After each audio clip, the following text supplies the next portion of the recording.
Welcome to The Explainer. Today we're going to do something a little bit different. We are going to take a real exam question and completely decode it, showing you exactly how to get those top marks. Okay, let's dive right into this. I know, it looks intimidating, right? You've got a graph, multiple parts, and a full 12 marks hanging in the balance. But stick with me, because by the end of this, you are going to know exactly what those examiners are looking for. So here's how we're going to tackle it. We'll break it down piece by piece, looking at each part of the question. And then, the best part, we'll reveal the perfect answers, word for word, straight from the official AQA mark scheme. You ready? Let's do this. All right, let's get started with the very first part of the question. This one is all about pulling information from a graph.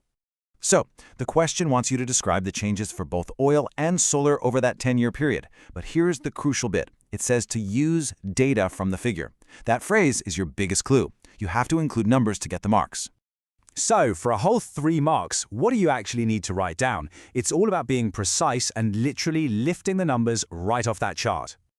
And here we go. This is the moment of truth. Let's pull back the curtain and see exactly what the examiners have on their list to give you all 3 of those marks. Now, what's really cool here is how flexible the mark scheme is.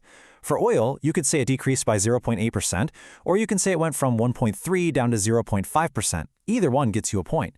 Same goes for solar. You can also get a point for spotting the smaller details, like how oil use actually went up a bit at the start, or just saying that it fluctuated. You just need any 3 correct points from this list. Okay, let's move on to the big one, the 6 marker. This is where you really show what you know, building simple facts into a detailed explanation. The question tells us oil has carbon and sulfur. Now, that command word explain, that's your signal. It means you have to connect the dots. You can't just list random facts. You have to show a clear chain of cause and effect. So first, let's follow the sulfur. The mark scheme is looking for this exact logical path. You start with sulfur in the oil. When you burn it, that makes sulfur dioxide. That gas then causes acid rain, which then goes on to damage things like buildings and ecosystems. See that chain? That's what gets you the marks. Next, let's do the same thing for carbon. Burning oil makes carbon dioxide. You need to state that CO2 is a greenhouse gas. That gas enhances the greenhouse effect, which leads to global warming or climate change.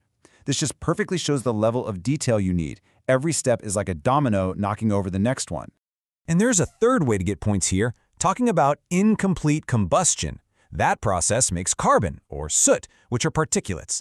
These can cause global dimming because they block sunlight, and they're also linked to respiratory problems in people. To get all 6 marks, you just have to build these logical chains for at least 2 of these big environmental effects. All right, the next couple of questions are much shorter. Think of this as a quick-fire round, testing your core knowledge. For question 1.3, it's a straightforward 1-mark answer. The whole thing hinges on using the right scientific keywords. You get the mark if you say solar is renewable, or if you look at it from the other side, that oil is finite. Simple as that. Okay, so this one's asking for the drawbacks, right? The practical problems with solar power. For 2 marks, they want 2 separate reasons. So, what kind of limitations will the mark scheme actually accept? So, here are the 3 main answers they'd accept.